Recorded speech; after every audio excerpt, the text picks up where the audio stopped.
김계홍의 인생 스케치.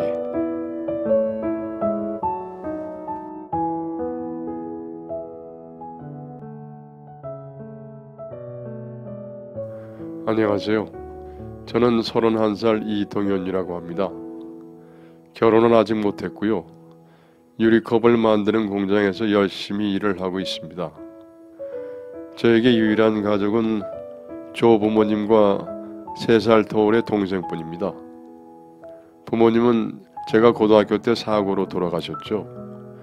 제가 어릴 때부터 부모님은 슈퍼마켓을 운영하셨습니다. 슈퍼라는 직업의 특성상 아침 일찍부터 밤 늦게까지 하루 종일 가게 문을 열어두고 있는 시간이 많다 보니 부모님이 집에 계신 시간보다는 슈퍼에 나가 계실 때가 많았습니다. 대부분 어머니는 가게를 보시고 아버지는 배달 일을 하시며 두 분이 함께 일을 하셨습니다. 체인점이 아닌 슈퍼마켓은 각자의 업장에서 알아서 각각의 제조사 및 도매업체에게 물건을 받아야 하기 때문에 두 분이 정신없이 슈퍼에 매달리셨죠. 그래도 제가 초등학교 저학년 때는 부모님이 슈퍼마켓을 하기 전이어서 학교 갔다 집에 오면 엄마가 집에 계셨는데 동생이 초등학교 입학하면서부터 두 분이 함께 일을 하시면서 학교 갔다 돌아오면 집에는 저와 동생뿐이었습니다. 저보다 더 일찍 집에 돌아온 동생은 혼자 보내는 시간이 더 많아졌죠. 그때부터였는지 동생은 물건에 욕심과 집착을 보이기 시작했습니다. 장난감이든 먹을 것이든 다 차지하려고 하였고 제가 연필 한 자루라도 더 갖게 되면 악을 쓰며 울어대곤 했죠. 그럴 때마다 저는 동생이 안쓰럽게 느껴져 많은 걸 양보했습니다. 저는 초등학교 고학년이 되기까지 엄마의 사랑을 충분히 받았지만 상대적으로 동생은 그렇지 못했으니 제가 부모님 대신 내리사랑을 해줘야 한다고 생각을 했죠. 우리 형제가 자라면서 집안일은 거의 제가 하게 되었고 부모님은 더욱 일에 매진하실 수 있었습니다. 그 덕에 고등학생이 되었을 때 부모님은 시내 외곽에 대형 아파트 단지로 슈퍼를 옮길 수 있게 되었죠. 물론 대부분 은행에서 대출을 받긴 했지만 큰 아파트이다 보니 그곳에서 슈퍼를 운영하면서 금방 빚도 갚고 돈도 벌 수 있을 거라고 생각을 했습니다. 그리고 저와 동생 역시 이제 고등학생, 중학생이 되어 주말이면 부모님을 도와드릴 수도 있었기에 이전한 슈퍼에 대한 가족 모두의 기대가 컸습니다. 그렇게 큰 곳으로 옮기고 나서 부모님은 더욱 바빠지셨죠. 새벽같이 나가서 밤늦게야 퇴근하시곤 했습니다. 여전히 집안일과 동생을 챙기는 것은 제 몫이었죠. 그런데 어느 저녁 비가 많이 오던 날 부모님을 기다리다가 잠이 들었는데 새벽 2시에 걸려온 전화벨 소리에 깜짝 놀라 잠에서 깼습니다. 할아버지로부터 걸려온 전화였죠. 동현아, 할아버지다. 승현이 깨워서 나갈 채비하고 있거라. 순간 불길한 예감이 내리를 스쳤습니다. 이 시간에요? 놀라지 말고 들으렴. 너희 엄마 아빠가 조금 전에 돌아가셨다. 정말 기가 막혔습니다. 수화기 너머에서는 할머니의 울음소리가 들려왔고 그렇게 전화가 끊어졌습니다. 우리 형제를 데리러 오신 할아버지께서는 일을 마치고 돌아오시던 엄마 아빠가 빗길에 미끄러져 트럭과의 교통사고로 돌아가셨다고 하셨습니다. 하루아침에 일어난 충격적인 현실이 도저히 믿어지지 않았죠. 무엇보다 동생 승현이는 누구보다 엄마의 사랑을 그리워했던 아이라 부모님의 사망에 큰 충격을 받았습니다. 3일간의 장례식 또한 승현이는 아무 말도 하지 않았고 저 역시 상주로 서 있기는 했지만 아무런 생각도 들지 않았죠.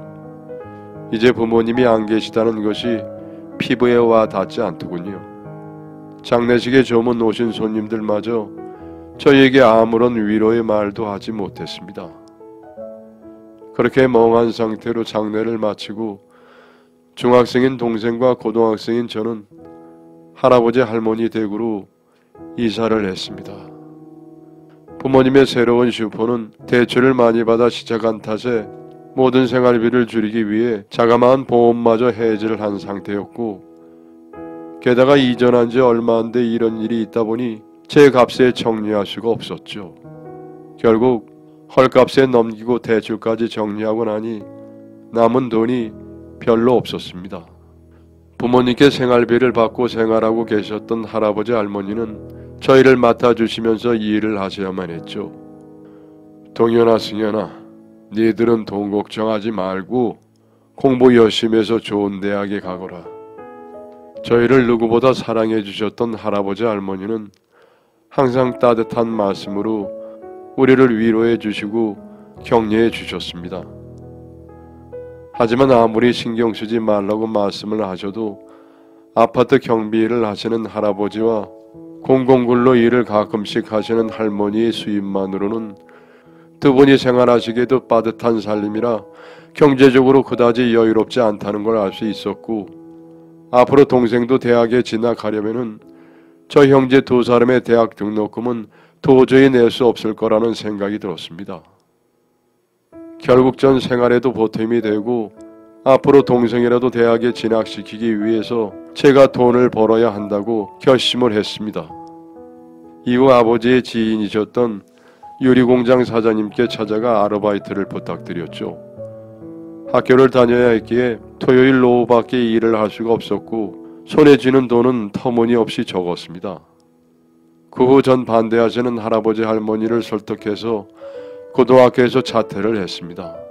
그리고 일하던 곳에 정식 직원으로 취직을 했죠. 저희 사정을 누구보다 잘 알고 계셨던 사장님은 고등학교는 졸업을 해야 한다며 검정고시를 볼 것을 특히나 당부하셨고, 저는 그러겠다고 약속을 했습니다. 그리고 제가 많은 시간을 일하길 원했기에 정상적인 근무 시간 외에도 잔업을 할 수 있도록 맞춰주셨죠. 그렇게 제가 받은 월급으로 생활비에 보태고 동생의 대학 등록금을 위해 저축도 할 수 있었습니다. 승현아, 넌 다른 거 신경 쓰지 마. 그저 공부 열심히 해서 네가 가고 싶은 대학에 꼭 갈 수 있도록 해. 나머진 형이 다 책임질 테니까. 알았어. 형 고마워. 저는 동생이 공부할 수 있도록 도와주고 부모님의 빈자리를 채워줄 수 있다는 것에 기뻤습니다. 그리고 불쌍한 동생이 희망을 잃지 않고 공부할 수 있다는 것에 대해 제 선택을 단 한 번도 후회한 적이 없습니다. 저는 열심히 일을 했고 사장님의 당부대로 검정고시를 봐서 고등학교 졸업 자격증을 땄습니다. 그리고 동생은 무사히 대학에 합격을 했습니다. 서울에 있는 대학으로 진학한 동생에게는 따로 일하지 말고 공부에 더 전념을 하라고 말하며 등록금과 생활비를 보태주기 위해 더욱 열심히 일을 했습니다. 잔업하는 것이 힘들 때는 야간 물류작업 일을 도와드리는 아르바이트를 하기도 했죠. 군대에 갔을 때에도 동생의 학비와 생활비가 걱정되었지만 다행히 가외 알바를 하면서 자기 앞가림은 스스로 해나가고 있었습니다. 그렇게 다 큰 동생이 기특해 보이더군요. 대학에서 경영학을 전공하던 동생은 언제부턴가 본인의 사업을 하고 싶어 했습니다. 요즘은 취업하는 것보다 청년사업으로 시작하는 게 훨씬 좋아. 우리 선배님들도 빨리 시작한 선배들이 빨리 자리를 잡더라고. 하지만 제 생각은 달랐습니다. 사업이라는 건 안정적인 베이스가 있어야 한다고 생각을 했죠. 저는 동생에게 취업을 통해서 이론을 넘어선 실제의 경영 환경을 몸소 겪으면서 천천히 준비하라고 이야기를 했습니다. 아, 형은 너무 요즘 세상을 몰라. 그래, 고등학교 졸업장도 간신히 딴 형이 뭘 알겠니. 가끔 대학생인 동생이 던지는 이야기가 가슴에 와 박힐 때도 있었지만 제 자격지심 이려니 하고 넘겼죠. 그렇게 동생도 군대를 다녀와 학교도 졸업 후 번듯한 회사에 취업까지 했습니다. 이젠 정말 동생 스스로 살아갈 정도로 성장했고 저와는 달리 양복에 넥타이를 메고 다니는 번듯한 직장인이 되고 나니 정말 뿌듯하더군요. 동생이 첫 월급을 받은 날 보내준 돈으로 할아버지 할머니를 모시고 나가 저녁 식사를 하고 집에 오는 길에 부모님 납골당에 들려서 꽃 한 다발을 걸어드렸죠. 뭔가 가슴속 깊은 곳에서 울컥하는 기분으로 눈물을 흘리고 나니 가슴이 뻥 뚫리는 기분이 들었습니다. 이제까지 제가 해온 노력을 이렇게 보상받는 것 같았죠. 하늘에 계신 부모님도 제 어깨를 두드려 주시는 것만 같았습니다. 하지만 동생은 바쁜지 얼굴 보기가 더욱 힘들어졌습니다. 서울에서 회사 생활을 하며 자취하는 동생은 일이 바쁘다는 이유로 점점 집에 찾아오는 날들이 줄어들었고, 가끔씩 안부 전화를 할 때도 바쁘다며 짧은 통화만 할 수밖에 없어 우리 형제는 연락도 점점 뜸해져 갔습니다. 그리고 동생이 회사에 잘 적응하고 지내는 것 같아서 뿌듯한 마음이었죠. 그래도 동생이 회사에 잘 적응하고 지내는 것 같아서 뿌듯한 마음이었죠. 할머니는 명절이면 승연히 안부를 모르며 내려오지 않는 동생에 대해 서운한 표정을 보이시기도 했지만, 저는 바쁘게 일하는 동생이 자랑스럽기만 했습니다. 그렇게 제대로 얼굴도 못 보고 지낸 지 3년이 되던 어느 날 동생에게 전화 한 통이 걸려왔습니다. 뜻밖에도 2주 뒤에 결혼을 한다고 하더군요. 할머니 할아버지께 인사도 안 시키고 결혼을 한다고? 내 사정이 좀 그래서 그래. 형이 좀 이해 좀 해줘. 뭐? 그러니까 와이프 쪽 집안이 엘리트 집안이야. 아버님 어머님 두 분 다 대학원 나오셨어. 아버님은 회사 대표시고. 그래서 내가 입장이 좀 그래. 그래서 말인데, 동생이 만나는 여자친구는 요즘 말하면 금수저 집안이었습니다. 그런 여자친구와 몇 년간 연애한 뒤 결혼을 하고 싶어졌지만 동생은 끝까지 자신이 처한 환경을 말하지 못했다고 합니다. 돌아가신 부모님과 저에 대해 속였다고 하더군요. 처음엔 잘 보이기 위한 작은 거짓말이었지만 시간이 지날수록 점점 커지고 말았다 하더군요. 형을 검정고시 출신의 공장에서 일하고 있다고 말할 수가 없었어. 그쪽 집안은 다들 학벌이 좋아서. 아버님이 내가 마음에 드셔서 사업도 물려주고 싶어 하신단 말이야. 내가 형한테는 나중에 다 돈으로 갚을게. 내 결혼식에 참석하지 말아줬으면 해. 내가 형은 해외 무역 회사 다닌다고 해놨으니까 장기 해외 파견 중이라서 결혼식에 참석할 수 없다고 할게. 승현아, 이건 아니야. 형은 그렇다고 쳐도 할머니 할아버지는 모셔야 할 것 아니야. 형, 내 체면도 있으니까 형이 좀 이해해줘. 동생은 그렇게 말하고는 전화를 끊었습니다. 그리고 할아버지에게도 전화를 한 모양이었습니다.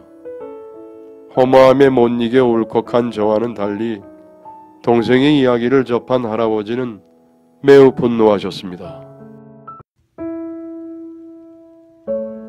여러분의 사연을 기다리고 있습니다.